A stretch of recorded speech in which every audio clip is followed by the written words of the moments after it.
del yoga.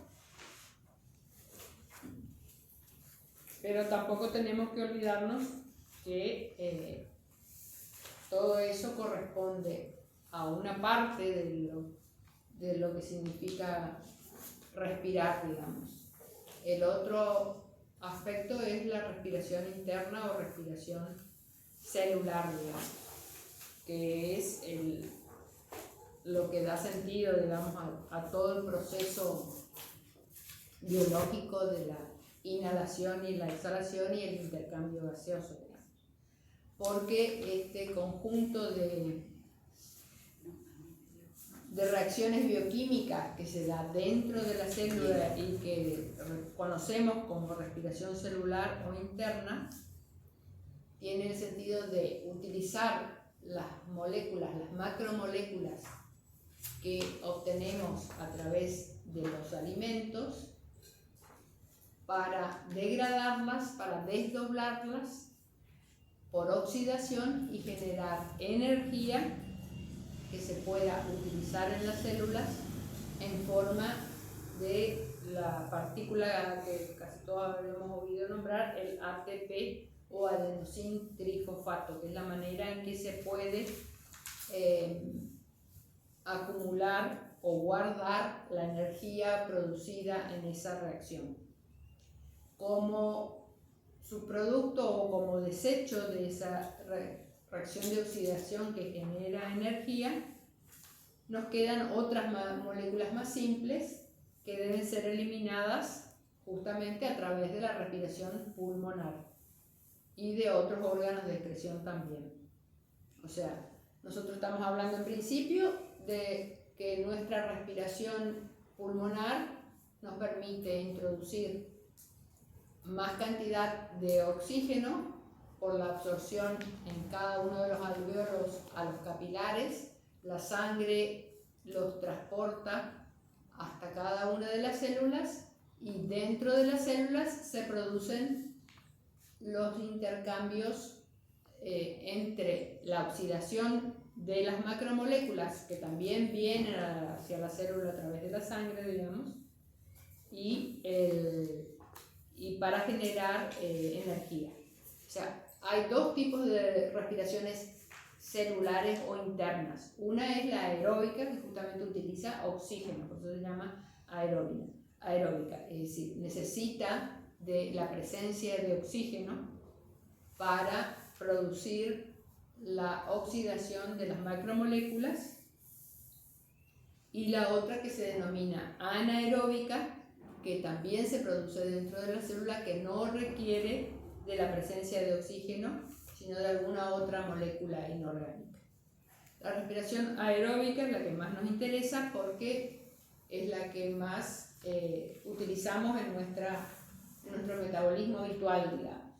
Es la que se produce cuando dentro de las mitocondrias, no sé si se acuerdan más o menos de la constitución de las células, las mitocondrias son unos organelos que tienen dentro de sí unas membranas. Sobre esas membranas es donde se produce, está dispuesto además adherido, digamos, por uniones químicas naturalmente, las enzimas que propician y facultan el proceso de oxidación de las macromoléculas que provienen de la digestión de los nutrientes y el oxígeno.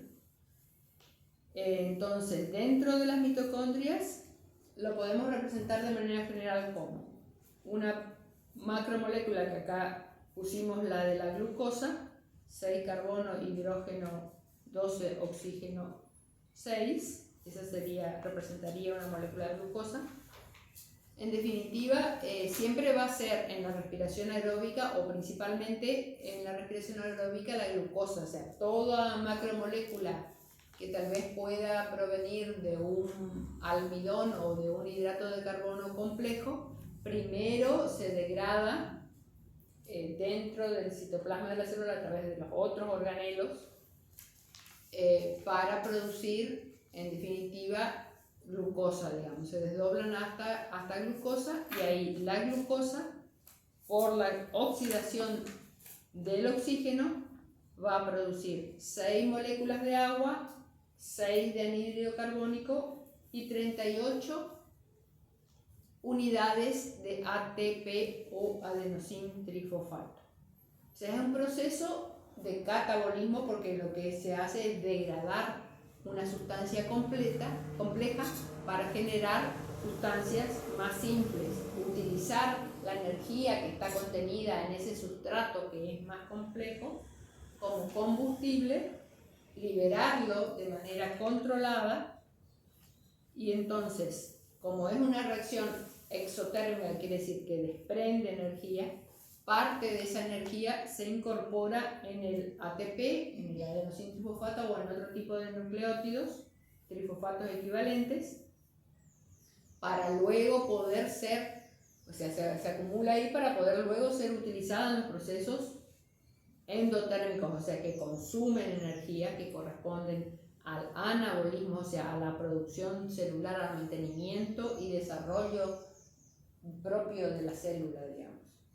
Los sustratos entonces habitualmente utilizados en la respiración celular son la glucosa, otros hidratos de carbono, pueden ser fructosa, por ejemplo, galactosa, otros azúcares, todos se terminan desdoblando en sus componentes, digamos. También cuando hay falta de glucosa dentro de la célula se puede utilizar como fuente de energía los ácidos grasos y por último los aminoácidos y los cuerpos cetónicos. Lo que pasa es que la única fuente verdaderamente saludable de producir energía es la oxidación de los hidratos de carbono, de la glucosa u otros azúcares, digamos. Porque el necesitar utilizar ácidos grasos implica la producción de sustancias de desecho que son de más difícil eliminación. O sea, cualquier oxidación de un azúcar elemental va a producir agua, anhídrido carbónico y la exotermia, o sea, la energía liberada se va a acumular en el ATP. Pero la degradación de ácidos grasos, por ejemplo, o de aminoácidos como fuente de energía va a producir desechos que no son tan fácilmente, va a producir seguramente energía y se va a poder utilizar, pero no va a ser sano para la célula y para el cuerpo en general, porque va a costar más eliminar. Por eso habla de los cuerpos cetónicos. Los cuerpos cetónicos también pueden ser utilizados como fuente de energía y a su vez son el resultado de quemar los ácidos grasos y son los que producen un poco de acidez, mayor acidez en el cuerpo. Digamos. Por eso hay que tener cuidado con las dietas.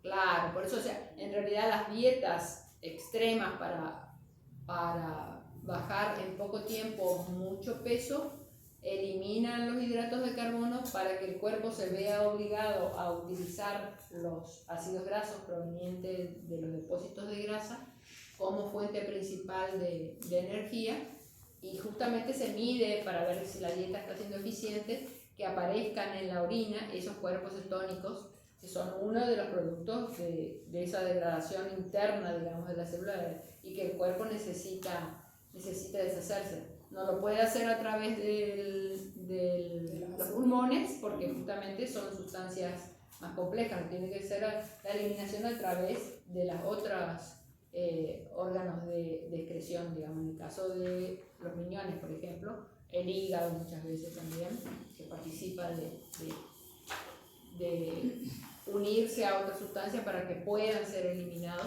Y por último, cuando en los estados de extrema, se llama cachexia, digamos, cuando hay una privación extrema de alimentos y el cuerpo ya no solamente no ingiere hidratos de carbono, sino que además ya consumió también todas sus reservas grasas, se utilizan los aminoácidos. Los aminoácidos que están formando parte de la estructura del cuerpo. Músculos primero, o sea, se consumen los propios músculos como fuente de energía cuando ya el cuerpo no tiene otra fuente de energía más saludable, y por eso dice los aminoácidos, que en el caso especial sería cuando se empiezan a consumir la propia musculatura como manera de poder mantener la vida, digamos. O sea, siempre la tendencia es tratar de mantener la vida de cualquier manera, digamos. Entonces empezar a quemar hasta las propias sustancias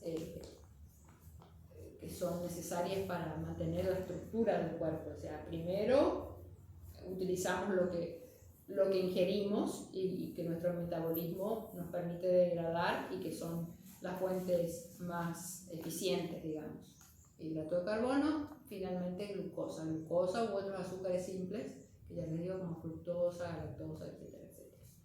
Y segundo, las grasas, que también es relativamente eficiente y necesario a veces para bajar de peso. Necesitas en algún momento recurrir a esa, porque en definitiva todo exceso de glucosa se termina convirtiendo en grasa. O sea, cuando en la ingesta vos consumís más hidratos de carbono, más glucosa sería, que la que necesitas para mantener tu metabolismo, eso después dentro mismo de las células se une para formar los ácidos grasos y en definitiva los triglicéridos. Los triglicéridos que son la grasa, la grasa corporal. Tengo una pregunta porque Sí. yo sé muy poco de todo esto. O sea, el proceso es, primero llega el aire de afuera. Llega el aire de afuera. Los pulmones los discriminan entre oxígeno. Claro, o sea, es solo por una, ahora después vamos a entrar un poco más en eso, pero es solo por una diferencia de presión entre la presión que tiene el oxígeno en la sangre y el anhídrido carbónico en la sangre y la presión que hay en el alvéolo del aire que entra. Es por simple diferencia de presión, por difusión, digamos, va a ingresar más oxígeno y va a tender a salir el anhídrido carbónico. Por simple difusión en ese contacto entre las dos membranas, que son probablemente sea una simple capa endotelial del capilar y también es epitelial la característica del alvéolo, digamos, de la capa del alvéolo. Entonces, por simple difusión, por diferencia de presión entre la cantidad de oxígeno que hay en la sangre y la que hay en el aire que ingresó al alvéolo, es que va a pasar más oxígeno hacia la sangre y va a tender a salir el anhídrido carbónico. Y ahí ese oxígeno viaja. Ese oxígeno va por la sangre hasta la célula. Claro, esta es la explicación de lo que pasa. Claro, ahí dentro de la célula. No directamente en los pulmones, sino cualquier célula. Claro, o sea, es un proceso catabólico porque degrada una macromolécula, como es en este caso la de la glucosa. Pero es un proceso catabólico exotérmico. ¿Por qué? Porque libera energía, libera la energía que está, o sea, además de desdoblarlo en sus componentes más fundamentales, esa sustancia compleja tiene una energía extra que cuando se libera se acumula en otras partículas especiales, digamos, en este caso es la de adenosín-trifosfato, que permiten acumular en sus uniones, o sea, no es que acumulan.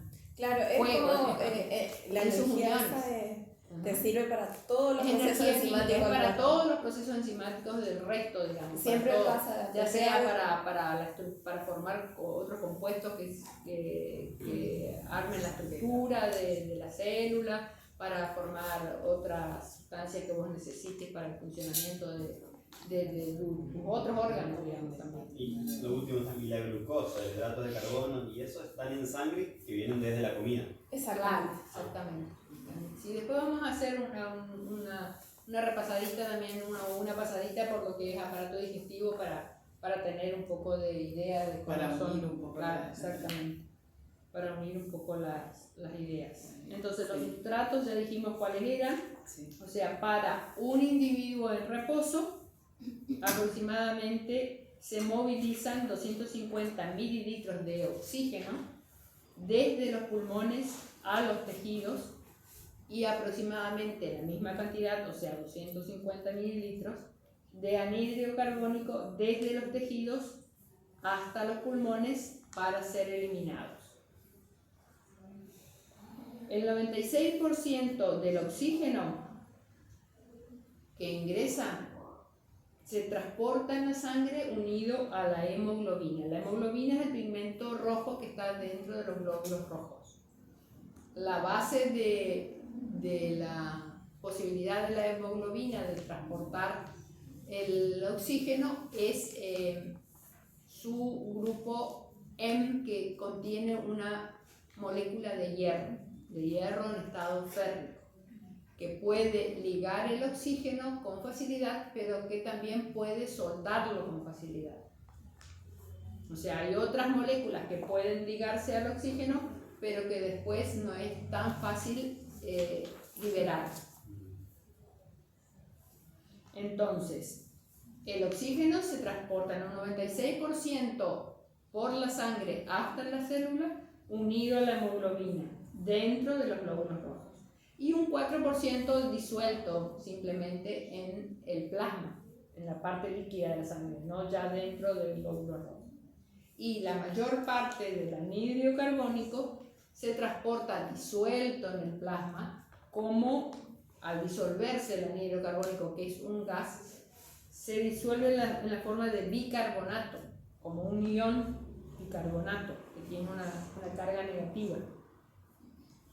Una parte sí se combina con la hemoglobina y otra parte, o sea, como no sé exactamente los porcentajes, pero una buena parte disuelta simplemente en el plasma también, a veces como gas, a veces como bicarbonato.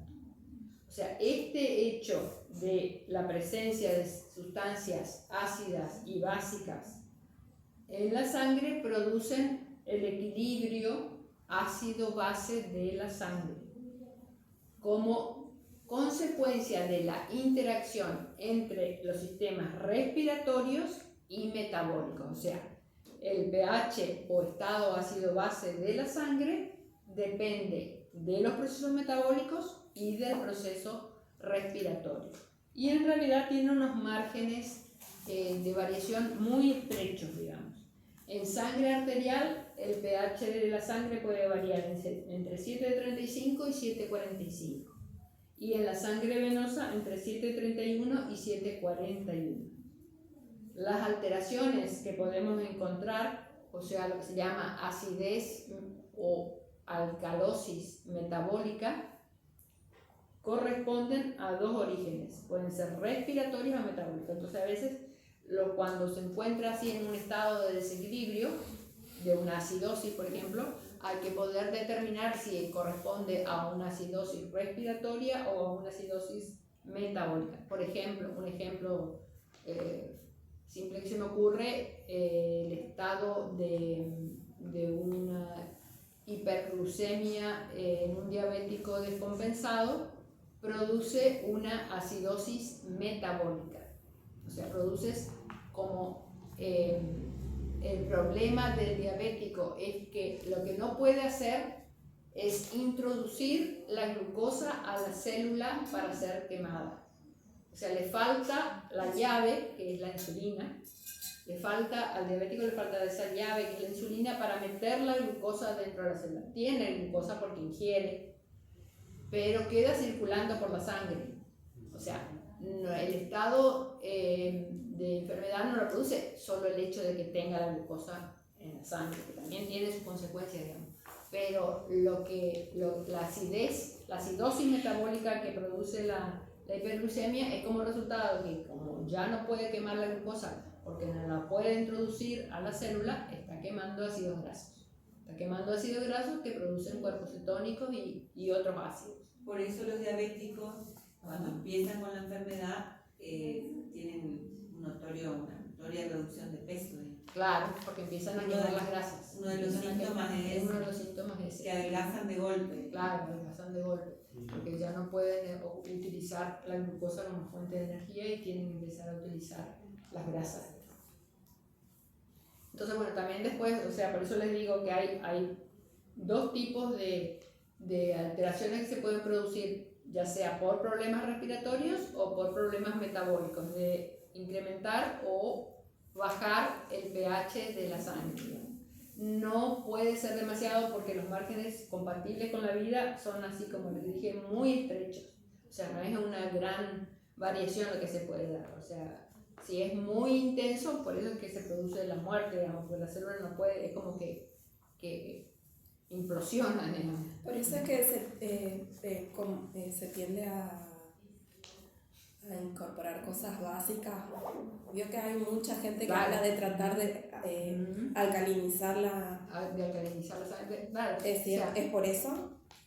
sí, un poco sí, pero yo por eso no comprendo muy bien el principio de tratar de alcalinizar a través de los alimentos porque no es tanto lo que vos podés influir dentro de esos límites de salubridad. Digamos. Claro. A lo sumo lo que podés hacer es tratar de no producir tantas otras sustancias de desecho complejas que tengan que ser utilizadas, eliminadas a través, por ejemplo, del aparato urinario. Eso sí. O los procesados, por ejemplo, que son mucho más ácidos. Claro, exacto. ¿Sería por eso? Sí, sería por eso. Entonces, lo que vamos a hacer ahora es mirar un poco, después lo vamos a analizar mejor con algunos ejemplos, pero lo que son los volúmenes y las capacidades pulmonares. Cada inhalación, cada expiración, cada gesto respiratorio puede tener distintas amplitudes y por eso se definen los volúmenes respiratorios. Lo que llamamos volumen corriente es en reposo o con una actividad física mínima. La cantidad de aire que se moviliza a través de los pulmones es de 500, o sea, medio litro sería 500 mililitros por cada ciclo. Por cada inhalación y exhalación se movilizan medio litro de aire en lo que llamamos el volumen corriente, es decir, cuando estamos en reposo o haciendo actividades, por ejemplo, sentados, leyendo, por ejemplo, o escribiendo, o sea, no estamos haciendo gran actividad física, una actividad de relativo reposo. El volumen de reserva inspiratorio, cuando ya inspiramos un volumen corriente, o sea, ya hicimos nuestra inhalación cuando estamos en reposo, podemos todavía introducir una cantidad extra de aire, una toma extra de aire, que va de 2 a 3,5 litros según el tamaño de cada uno. Ese sería el volumen de reserva inspiratorio.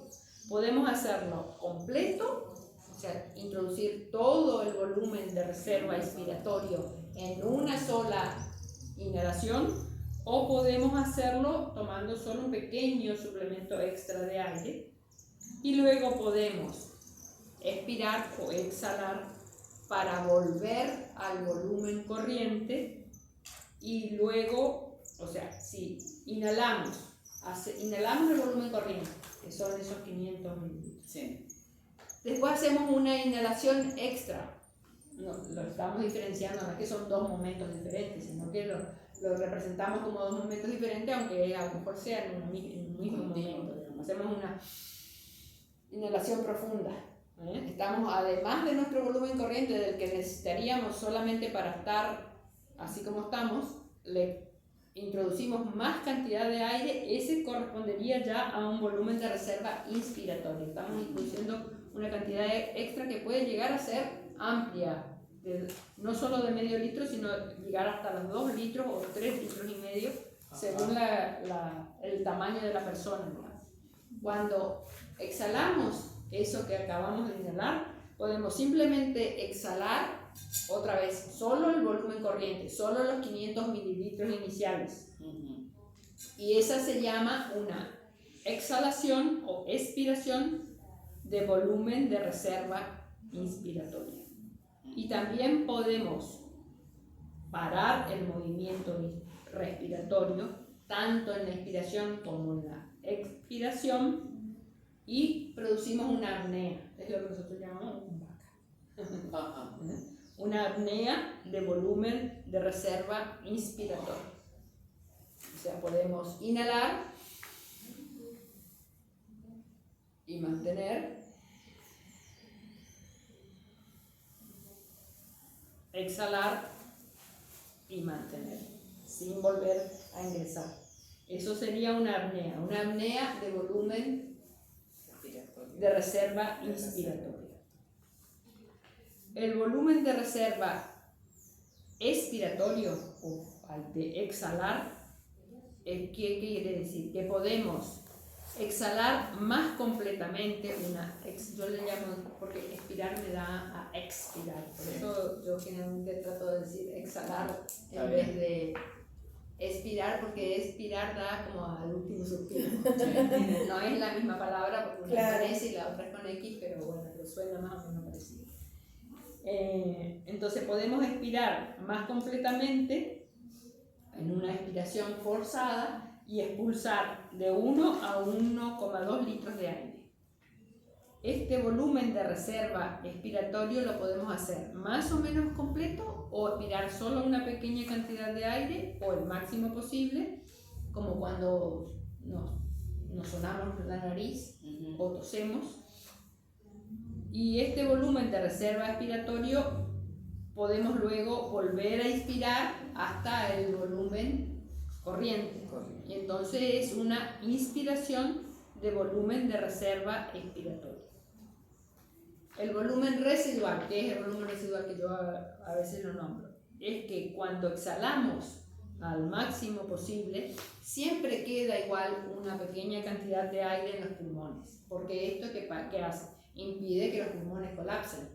Si nosotros sacáramos completamente todo el aire, se volverían a pegar las paredes de los pulmones. Entonces, este volumen que queda siempre en los pulmones es el volumen residual y tiene una media de 1 a 1,2 litros de aire. Estos serían en cuanto a los volúmenes. Y luego tenemos la definición de las capacidades pulmonares. O sea, como hablamos de que hay un volumen corriente y un volumen de reserva inspiratorio, o sea que después de haber inhalado un volumen corriente podemos seguir inhalando un poco más, la capacidad inspiratoria sería entonces la suma de esos dos volúmenes, del volumen corriente más el volumen de reserva inspiratoria, que yo les puse 3,5, o sea, 3,5 puede ser entre 2 y 3,5, no necesariamente 3,5. Depende del tamaño de la persona también y de la capacidad de sus pulmones también. La capacidad residual es la cantidad de aire que queda en los pulmones tras una expiración normal que correspondería a un volumen de reserva, un volumen corriente más un volumen de reserva expiratoria más un volumen residual, y es aproximadamente de 2,3 litros. Cuando vos no intentás sacar todo el aire, sino que solamente exhalás una expiración normal, te queda una capacidad residual en los pulmones que es de 2,3 litros. Lo que se llama capacidad vital es la sumatoria de todos los volúmenes anteriores. Un volumen corriente más un volumen de reserva expiratorio más un volumen de reserva expiratoria. O sea, es toda la cantidad de aire que vos movilizás, tanto en la inhalación como en la exhalación. Un total de 4,6 litros es el máximo de aire que podés mover en una respiración completa, con una inhalación profunda y una exhalación completa. Esa es la cantidad de aire total que puedes mover en cada respiración completa. Es lo que se llama capacidad vital. ¿Qué capacidad total tienen tus pulmones para movilizar aire? Y la capacidad pulmonar es todavía más amplia porque se le suma el volumen de reserva. O sea, lo que de por sí queda dentro de los pulmones, aun cuando exhales todo lo demás. O sea, los 4,6 litros más el 1,2 de volumen residual. Esa sería la capacidad pulmonar total, 5,8 litros. nos podemos imaginar, bueno, yo no les traje ahora el dibujito, ahora después le voy a traer hay un esquemita acá, pero está muy, muy pálido, que podemos hacer. No me salió bien en la fotocopia. Representado como si fuera un alveolo, en la forma de un alveolo.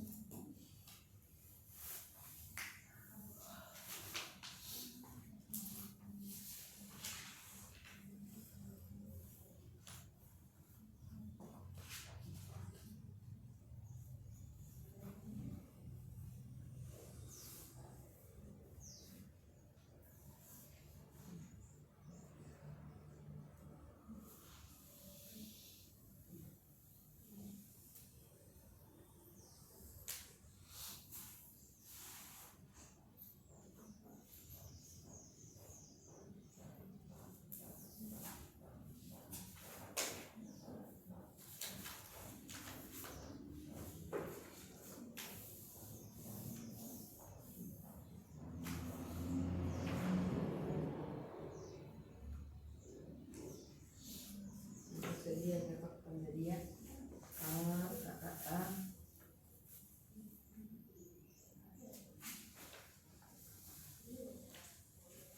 capacidad vital.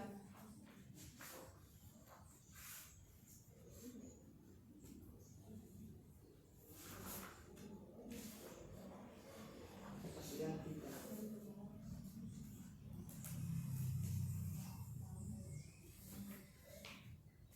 Y capacidad pulmonar, que se correspondería a la suma, o sea, representado como si fuera en un alveolo, para tener una idea más o menos.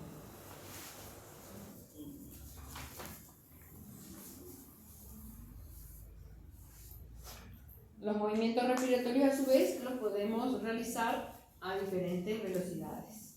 Habitualmente, en la respiración habitual lo hacemos entre 12 y 15 respiraciones por minuto, movilizando un volumen corriente. La velocidad de flujo del aire en este caso la llamamos, por lo tanto, velocidad corriente. Podemos modificar esta velocidad de varias maneras. Las causas que modifican la velocidad del movimiento respiratorio pueden ser para adaptar la respiración al esfuerzo, para otras finalidades como por ejemplo la práctica pranayama, también según la emoción predominante en ese momento, y finalmente a causa de patologías de otros sistemas u órganos del cuerpo. La modificación consciente de la velocidad del movimiento respiratorio se realiza también para la emisión de la voz, hablada o cantada, y así, aún así,